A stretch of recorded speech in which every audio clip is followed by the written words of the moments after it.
Magandang morning sa mga taga-Pilipinas. Magandang araw naman po sa lahat ng mga nakamonitor sa atin saang panig man kayo ng mundo. Welcome po sa Thank You Doc. Si Alvin El Chico po ito. Kasama po natin ang Sagana sa Tulog. Wow! Sagana sa Tulog na si Ate B. Bernadette Zambrano Aguinaldo. Good morning si Ate B. Kumusta ang tulog natin? Natulog. Biglang natulog. Kasi sleep po yung topic namin for today. Naku, tumatawag sa akin si Camille. Good.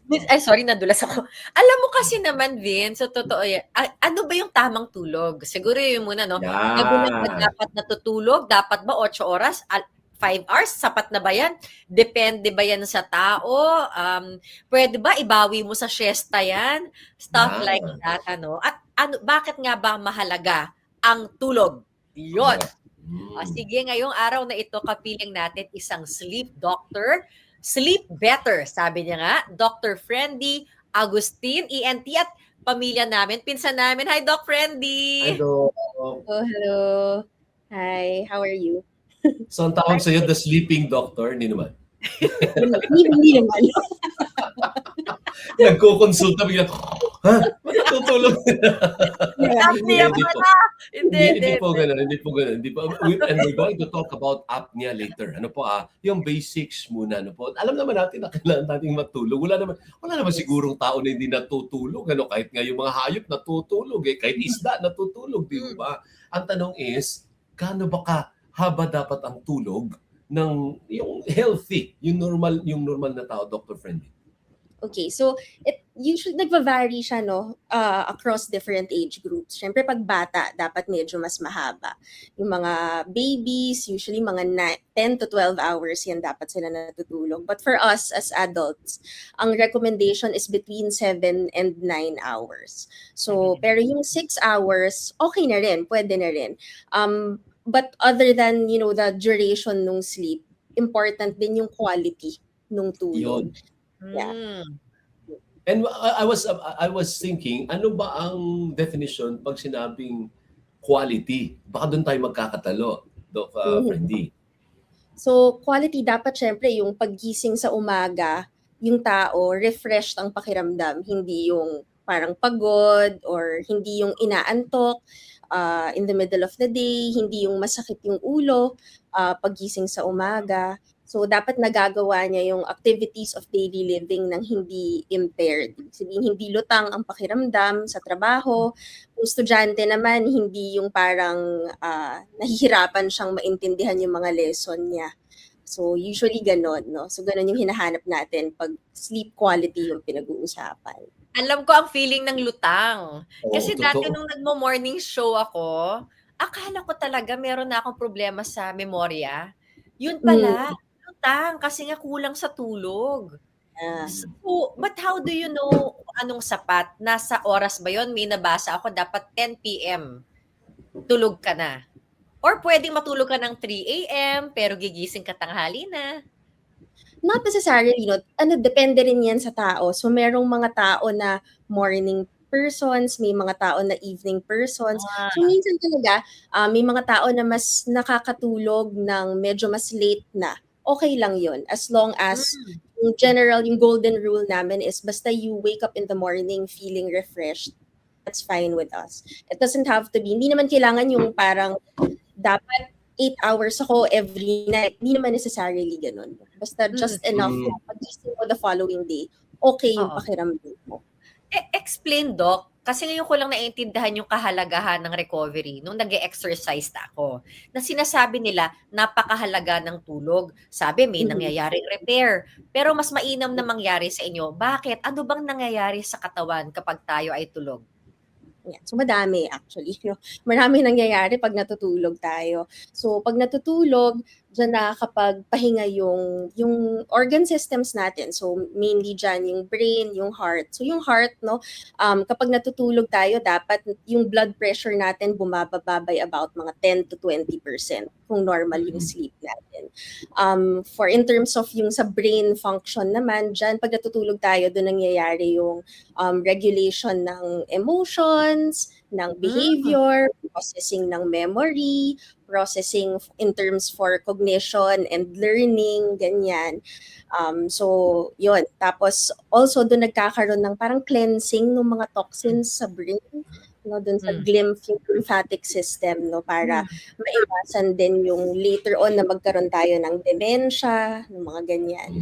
So, maraming nangyari talaga. So, very important talaga yung sleep. And sa Yung- muscles, sige.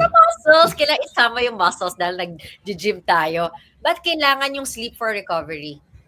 Siyempre, yun, nagre-repair yung muscles while you sleep para when you wake up, yun nga, kasama siya, no, recovery para makapagpahinga lahat yung buong katawan, kumbaga, ma-rejuvenate ka para pagising mo sa umaga, makakapag-function ka ulit as Lahat-lahat usual. na. Dapat ba conducive din yung quality, talking about quality of sleep, dapat totally dark? Dapat pwede ba couch? O dapat kama talaga? Dapat ba ang unan malambot? What about the positions? Does it affect ang quality ng sleep sa position? Padapa, patagilid, patihaya? May factors ba yun o wala? Matulog ka kahit saan, kahit sa bus. Kung gusto mo matulog. May mga tao masandal lang, tulog dok eh. Yeah.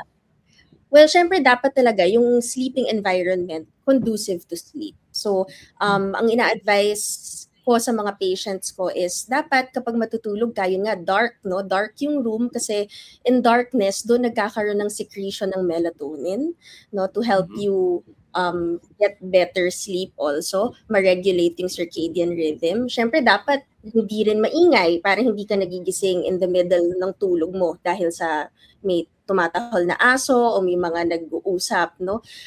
Also, dapat, syempre, comfortable yung higaan. So, preferably a bed, of course. It doesn't matter naman. Position doesn't really matter. Pwedeng nakatihaya, pwedeng nakatagilid, no? Okay lang as long as you're comfortable. So, yung comfort talaga, tsaka relaxation, important yun also sa pag-i-induce ng tulog sa atin. So, hindi pwede na, di ba sa office, makikita natin may nakaganon, no? Natutulog sa mga call center o di kaya sa mga busos sa transport. Nakaganon lang o tulog na, no? Hindi ganun. Masa tawag doon. Oo, hindi quality yun na tulog pag ganun lang. Yeah, oo. Kasi lalo na kung hindi ka comfortable, no? Siyempre, magigising-gising. Ganyan. Pero as a compensatory action, like a nap, for instance, it doesn't hurt. Okay lang yun. Nakatulog ako 6 lang, magnanap ako na 1 oras para ma-7 ko. Compensate.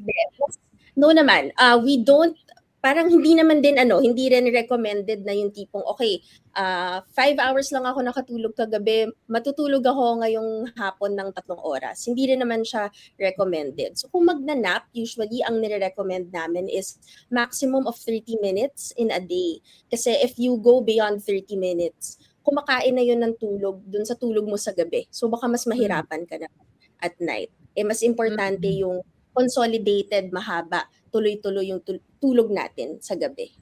Actually, nangyayari sa akin yan, Doc, Ate B.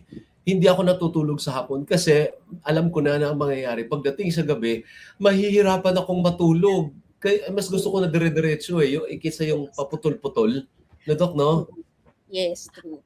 Speaking of hibing sa tulog, ang hibing ng tulog ko nung nag-e-exercise ako, ang sarap nung pakiramdam bagsak ka. Yung papagurin, does it really work na papagurin mo yung katawan mo para mas masarap ang tulog mo, Doc? Ang tawag doon, Ate B, plakda. Plakda! Sarap-sarap ng plakda! Ay, nako! Enjoy ako maging plakda. Well, totoo yun, no? Yung exercise, it does help in terms of sleep, no? Kapag yung onset ng sleep, mas mabilis makatulog, mas mahaba yung tulog, tsaka mas deeper yung sleep, mas maganda yung quality ng tulog pag nag-exercise. Pero important also to note na depende yun sa oras kung anong oras ka nag-exercise. So, dapat usually within at least mga 4 hours before bedtime. Yun yung cut-off natin for exercise. Kasi if it's too close to bedtime, tendency parang you still have an adrenaline rush there. So parang hindi pa relaxed yung katawan, baka mas mahirapan ka makatulog. Also, the type of exercise that you do during the day, no? nagma-matter din yun. So for example, kung medyo close to bedtime na tapos nag-exercise ka ng, kunyari nag-crossfit ka or parang high rocks workout ka, close to your bedtime. May mga research that says it kind of parang nahihirapan yung tao na makatulog kapag sobrang strenuous ng exercise yung ginagawa before bedtime. So dapat talaga mas mindful ka din dun sa type of exercise that you do and what time you do it. Susundutin kong konti. I'll play devil's advocate. Pero bakit pag nagsisex, masarap matulog? Exertion din yun. Hindi. Kasi sabi mo, di ba? Sabi mo, walang exertion. Di ba? Sabi mo, walang kasi kailangan relax ka. After sex, masarap matulog. Iba din yung level ng strenuous. Syempre, yung strenuous exercise. Sabi ko nga. Super high heart rate. Mga long duration talaga. Mga ganyan. So, yun din, yung tinitignan natin. Natatawa ako kasi. Para lang malinaw. Para lang malinaw kasi. Natatawa lang ako kasi syempre, pinsan ko siya, as in little girl siya nun eh. Tapos, ako yung nag-flash for you. Tama naman. Mature naman. Tama naman. Tama yun kasi may exertion Pero parang, ibig sabihin ito, yung mga strenuous exercise. Yun talagang sobra yung, kasi mataas yung adrenaline mo, tataas yung adrenaline mo. Ngayon, dapat hinay-hinay lang para mahimbing yung tulog. Sige, go. Next question. So, kung yung exercise, nakaka-affect yung tulog, paano naman yung dieta? Oo. For ako, case study, kapag kumakain ako ng late night, nadi-disrupt yung tulog ko. Parang nagsinisikmura ako, so nagigising ako. Does diet have anything to do with our quality of sleep? Well, yes, depends also on what you eat, diba? So, and how much you eat and what time ka huling kumakain. So, ganun din. Sa kama, yung kumakain ka pa sa tabi ng kama hanggang makatulog. Huwag naman. So, pangit na habit naman yun. May pagkain ka sa kama. Pangit. Snacking is okay.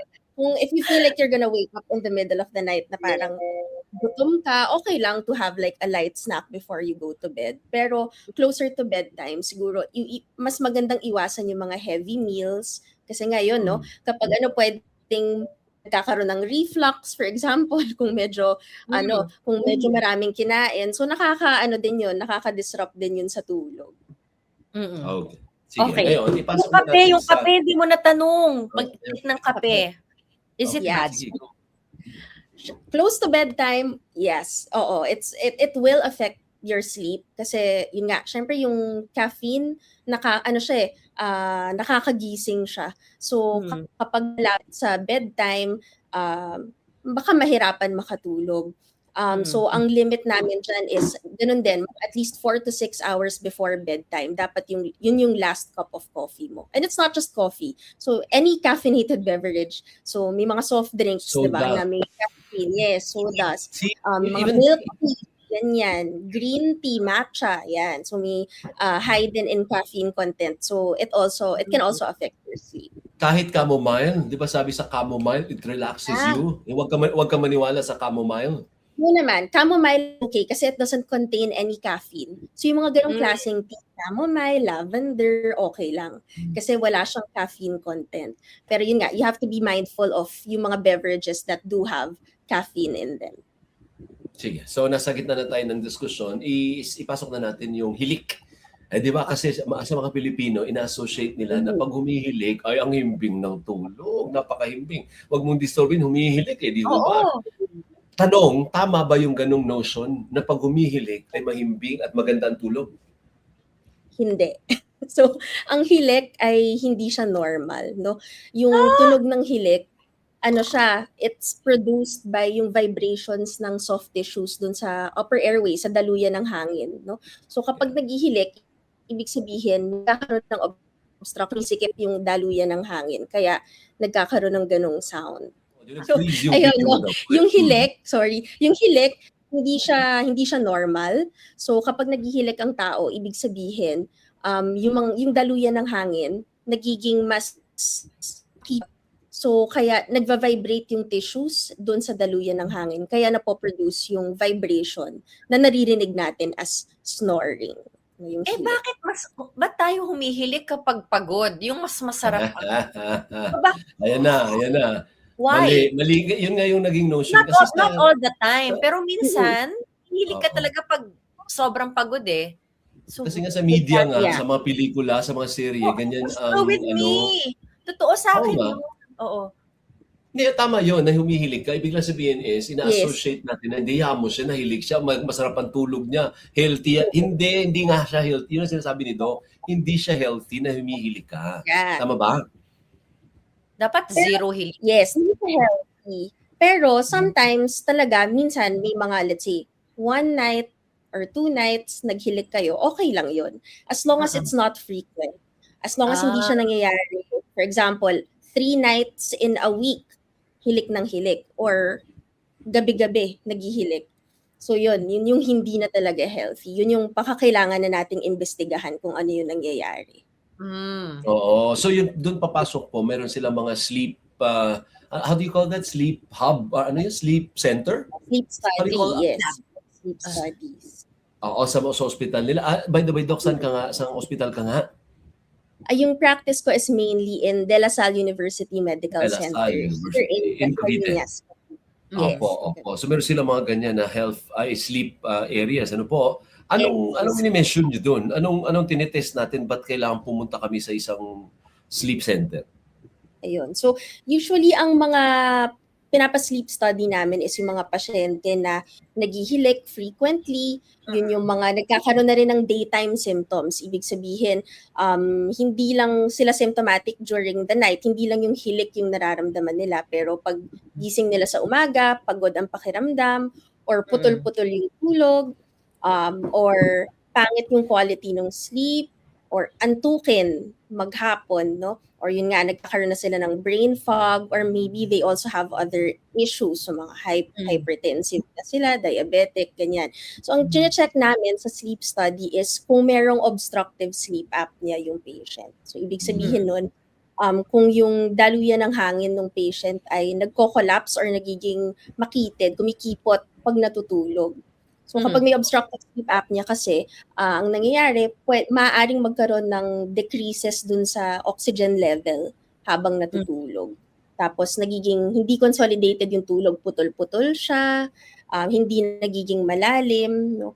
Kaya ang ending, yung tulog ng tao na yon is kahit let's say tulog siya for 8 hours, hindi pagising niya, hindi siya refreshed, no? Hindi maganda yung pakiramdam pa rin. More than that, fatal or critical din yung epekto ng sleep apnea, hindi ba? I mean, more than the refreshing na sleep, may underlying issue pa rin doon na mas malala actually. No, hindi ba doon? Yes, correct. So, siya, marami siyang effect sa katawan. So, kapag kunyari hindi natin na-diagnose, hindi natin na-treat agad yung sleep apnea, maaari siyang magdulot ng increased risk for developing mga cardiovascular diseases. So, hypertension, kung wala ka pang hypertension. Kung hypertensive ka na, pwedeng maging mas mahirap siyang i-control through medications. Tapos, nag-i-increase din yung, parang nagiging mas matigas yung mga blood vessels natin. So, nagkakaroon ng atherosclerosis. So, nag-i-increase din yung risk for death from cardiac causes. Nag-i-increase yung risk for developing arrhythmia. Ibig sabihin, nag-iiba yung rhythm ng tibok ng puso. Other than that, yung sleep apnea kasi kapag meron tayong ganon, nag-iiba din yung mga, parang kumbaga nagkaka-hormonal imbalance. So, nag-i-increase din yung risk to become diabetic kasi nagkakaroon ng insulin resistance, no? So, yun, nag-i-increase din yung risk for stroke, yung mga ayaw natin na consequences ng obstructive sleep apnea. Alam nyo, ang problema po dun sa sleep apnea, unless may kasama kang nagsasabing, uy, naghihilik ka, baka hindi mo alam na may sleep apnea ka, di ba? Pero kasi kasama mo, naghihilik din. Oo. Pareho pala kayo. Kaya importante yung sleep center. Kasi doon talagang yun ang babantayan ka talaga nila. 8 hours kang babantayan, Dok, no? Yes, 6 to 8 hours usually yung mga sleep study. So patutulugin ka, pahigain ka, tapos parang gagayain yung kwarto mo, dim din, ganon. Tapos may ilalagay sila ng mga wires? Yes, may mga sensors. So, matutulog yung patient, natural yun natulog, so hindi namin sila binibigyan ng gamot na pampatulog, no? Natural silang matutulog. May mga nakakabit na sensor para makita namin, no, kung nakakatulog sila, tsaka yun nga, yung mga ibang parameters, yung oxygen level, Pero paano ganyan. pag hindi siya makatulog, Dok? Namahay. Kapag Paano hindi siya, parang paano siya namamahay, oo, possible. Oo. Yes, possible yun. Kapag namamahay yung patient yun, dun yung time na baka magbibigay kami ng medication to help them fall asleep. Pero otherwise, mas preferred namin na sila mag-isa yung matutulog. Kasi mahirap matulog na may nakakabit na di ba, parang conscious ka. Ilang wires ba yung kakabit? Madami. Sobrang dami. So, madami sa Paano head, ka may matutulog? mga sa eyes. So, pero surprisingly, dahil nga may usually yung mga patients no, may obstructive sleep apnea, lagi silang antok na antok. Kahit na sobrang daming nakakabit sa kanila, mabilis pa rin silang makatulog. Talaga? Paghiga nila Hindi kasi sila agad. kagaya niya ako, nakakatulog ako padapa. Sabi nga nila, mali. Hindi maganda yung position nila.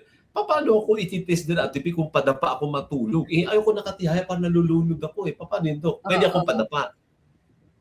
Pag ganon, hindi. Usually, hindi namin nire-recommend na nakadapa, no? Kasi nga madaming nakakabit. So, usually, talaga, yung naka-flat supine position, yung posisyon ng flat. pasyente habang natutulog. So, yun, Okay. minsan nga, kapag ganon, hindi ka komportable sa ganong position, baka kailangan magbigay ng gamot para matulungan kang Patagilid. tutukin. Patagilid. Pwede patagilid? Hindi rin. Patihaya, kailangan patihaya. Minsan kung hindi kaya ng patient mag-initiate ng sleep ng naka-flat lang siya, pinapayagan namin na medyo tumagilid muna para lang makatulog siya. Tapos pag nakita namin dun sa monitors namin na okay, tulog na siya, nire-reposition na lang namin para maging Alam ko gagawin. So pwede.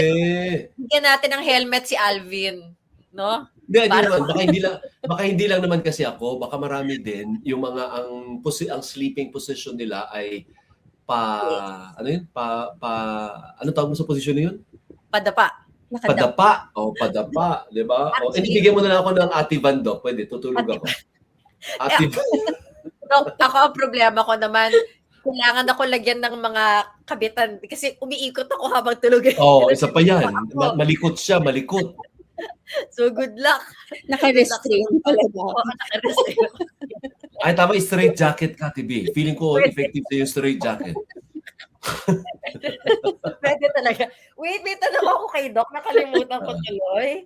Ano to? Wait, sige. So, okay lang bang uminom ng mga melatonin, mga pampatulog? Is that advisable para mag-improve yung sleep? It really depends on the person. Usually yung melatonin, hindi namin siya binibigay as a sleeping pill. Ang melatonin talaga, chronobiotic siya. Ibig sabihin, it helps in terms of like regulating yung rhythm mo. So yung melatonin, hindi siya advisable for all people. Usually, binibigay lang namin yan. For example, yung mga shift worker, ibig sabihin, yung gabi nagtatrabaho, umaga natutulog. So yun, pwedeng ibigay. Or for jet lag, to help you with adapting to a new time zone, for example, yun pwede. Pero hindi sa lahat ng tao advisable yung melatonin. Okay. So, anong ginagawa ninyo kung hirap makatulog ang isang tao? Paano nyo pinapatulog? For example, sa mga insomnia patients. Oo, ang hirap. So with insomnia patients, ang talagang kumbaga cornerstone ng treatment namin is what we call CBTI. So that's cognitive behavioral therapy for insomnia. So yung ganong klaseng treatment, we do that in conjunction with psychologists also who are trained to deliver that kind of therapy because medyo maraming sessions, no? So parang tinuturuan nila yung patient how to, for example, paano mag-relax before sleep, baka may mga issue. Hindi naman in-hypnotize, pero may mga habits around sleep. Sa psychiatry, Doc, parang in-hypnotize yung patient, tapos parang natatrans. May ganun. Baka, pero parang hindi ko pa naman nakikita yun sa CBTI. Usually sa CBTI, correction of habits that we've built around sleep. Pero also, it's also important, kunyari kung may insomnia yung pasyente, to find out any underlying causes. Minsan, may anxiety disorder pala. So, kapag may ganon, may underlying cause, you have to treat that. Maganda yung binanggit mong habit. Makakatulong pa siguro yung habit. No? Mm. Pag kailangan tulog kang 10, gising ka ng 8. Mga ganung bagay, may regularity. Yung iba kasi pa iba-iba. Kaya ng call center, iba-iba yung tulog, Dok, no? Yes. So, important yun. I'm glad you mentioned that. So, important talaga yung consistency with sleep. Pinaka-importante is yung oras ng bangon. So, every morning, dapat yan, consistent pare-pareho. Kahit may pasok, wala. Kung gusto mong gising ka ng 6 a.m., for example, every Monday to Friday, dapat Saturday, Sunday, 6 a.m. din. So, dapat Hindi ba unfair consistent. naman yun? Kasi rest ka nga dapat may extra hours ka sa bed. Gigising ka rin ng... Nangyayari sa akin yan because I wake up at 5 every day. Pag Sabado, di rest day ko Sabado at Linggo, nagigising pa rin ako ng 5. Naiinis ako. Yeah, so Balik yun na lang mo, ulit. yung circadian rhythm. So, kailangan, kaya dapat strong yung yung circadian rhythm no, para maganda talaga yung tulog mo. So, important yun, consistency dun sa sleep. Okay. At yung sleep hygiene, may mga paraan rin, di ba, Doc, para umayos yung tulog. Like, ang ginagawa ko ngayon sa phone, nilalagay ko na siya sa do not disturb. Tapos inilayo ko na yung telepono ko sa kama. Tama yun. So, okay din yun. Maganda din yan. Yung sleep hygiene, dinadiscuss din namin yan sa mga patients namin. So, sleep hygiene, yun nga, babaguhin, parang inaayos yung habits mo around sleep. So, tama yun, no? Yung sa phone. Kasi usually ngayon, natutulog tayo, katabi yung phone natin, tapos maririnig mo, may mga messages, may mga notifications that are coming in. So, matitempt ka to look at the phone. So, pag ganun, syempre, na-disrupt yung tulog mo. Or sometimes, in the middle of the night, iihi ka, for example. Titignan mo, anong oras na ba? Makikita mo, nako, 3 o'clock na, 3 ng umaga. Igigising pa ako ng 5 a.m. So, parang, Hindi ka na matutulog. minsan mas-stress ka. Yeah, kasi makikita mo na, konti na lang, baka hindi na ako makatulog. Mas stress ka, mas hindi ka makakatulog. So, ayaw din natin yun. Tumitingin masyado sa sa oras, lalo na in the middle of the night. No, kasama din sa sleep hygiene yung wala kang ibang gagawin sa kama kundi activities related to sleep. Ibig sabihin, hindi maganda yung tumatambay ka sa kama, nanonood ka ng TV doon, or nagfo-phone ka sa bed, or you do work habang nandun ka sa kama. So, talaga, dapat yung activities na ginagawa mo sa bed is only related to sleep. Ayun. Okay. Sige, we have 5 minutes left. Let's talk about treatment. May mga kaibigan ako, meron silang tinatawag na CPAP. Now, for their sleep apnea, ano bang choice? Anong pwedeng gawin pag may problema ka sa tulog, Doc? Okay. So, in adults who have obstructive sleep apnea, usually ang first line talaga namin na treatment is yung CPAP. So, CPAP is continuous positive airway pressure. So, ang ginagawa nun is parang nagbubuga siya ng pressurized air into the nose para yung daluyan ng hangin, imbes na nagko-collapse, open lang siya. No? So, dahil doon, nawawala rin yung snoring. So, yun. Other than that, other options. For example, kung kunyari yung pasyente ay hindi makatolerate ng CPAP or let's say ayaw niya talaga mag-CPAP at all. Bakit hindi makatolerate? Is it obstructive? Mahirap bang para minsan ba kasi minsan sobrang lakas ng pressure na kailangan. So parang feeling nila nalulunod sila dun sa air. So minsan hindi nila matolerate. So we can offer surgical interventions kung pasok yung pasyente dun sa criteria na tinitignan. So ibig sabihin baka malaki yung tonsils ng pasyente, nakakadagdag dun sa obstruction, baka yung ngalangalan niya medyo mababa, baka yung dila, yung base ng tongue medyo malaki. So kasama din yun sa mga pwede. Other than that, syempre, lifestyle. Yes, yun. Exactly. So, weight loss, lifestyle modification. Weight loss, very important. Kasi, kadalasan, yung mga nakikita natin na may obstructive sleep apnea, yun yung medyo mabibigat, medyo malalaki yung tiyan, malalaki din yung leeg kasi maraming fat deposition there. So, very important din yung weight loss sa treatment. Sabi mo malaki yung dila, anong gagawin sa dila? Puputulin? Hindi naman. Anong Hindi gagawin naman. sa There dila? are, Babawasan? yes, merong procedures na Oh. binabawasan yung size ng dila, so sa base ng tongue. So may ganon klaseng Oh, procedure. see? So parang, hindi puputulin Ate B yung dulo. Hindi yan. Ang babawasan is the base. Yung sa So, ibig sabihin, pinakalikod, Doc, yeah. Sa tatanggalin mo na lahat ng dila, tapos babawasan, tapos i-reattach? Hindi naman. So, may mga, syempre may mga instruments na kayang ma-access yung base ng tongue. Tapos meron din, in certain institutions, merong transoral robotic surgery. So, gumagamit sila nung robot na kinokontrol din ng surgeon para ma-access yung base ng tongue, binabawasan from there. Hindi pa paano siya ma-access? So, yung buka lang ng bibig, kaya na ma-access. Yes. Akala ko naman hihiwain dito para lumaki ng Hindi, konti yung tongue. So kahit Hindi. ganito lang kaliit yung bibig, kaya yan. Yes, may pang-open kami niyan ng mouth. Wow, ang galing ano. Or kung walang-wala na, pwede ka bang magpa-reseta na lang kasi nakaka-apekto na halimbawa sa work mo, pwede bang magpa-reseta na lang sa doktor ng sleeping pills para kahit papaano makapagpahinga ka? O hindi rin maganda yung sleeping pills everyday? Well, kung may sleep apnea, hindi namin nire-recommend na mag-sleeping pills yung pasyente kasi minsan yung sleeping pills na yun, kumbaga nakaka-affect din sa breathing ng patient during sleep. So, kung sleep apnea ka, mas lalong hindi gaganda yung paghinga mo habang natutulog. No? So, kung may sleep apnea, kailangan talaga CPAP.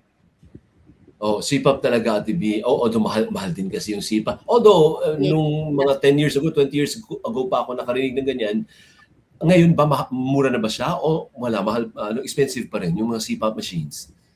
Unfortunately, mahal pa rin. Mahal pa rin yung mga CPAP. Although may mga ibang brands na lumalabas na medyo mas cheaper than yung mga nauna na brand. Unfortunately, kasi dito hindi nako-cover ng insurance. Hindi, yun. Hindi, ang PhilHealth po may mga parang benefits sa gadgets eh. Kasama nga yung mga cane, wheelchair. So, hindi ba contraption din yan? Gadget din yan? Hindi kayo pasok yun doon? Yes, pero hindi pa siya kino-cover. Hindi siya pa, kino-cover. malay mo. Sana, i-cover ng PhilHealth or ng syempre mga HMO, di ba? Sa States kasi nga, for ibang countries, they get to, yung insurance pays for the device. Kasi ba dumadami? I don't know, tama ba yung assessment namin? Dumadami ang nagkakaroon ng sleep disorder sa Pilipinas? Yes, dumadami yung nadadiagnose ng sleep disorders. Usually kasi undiagnosed siya eh.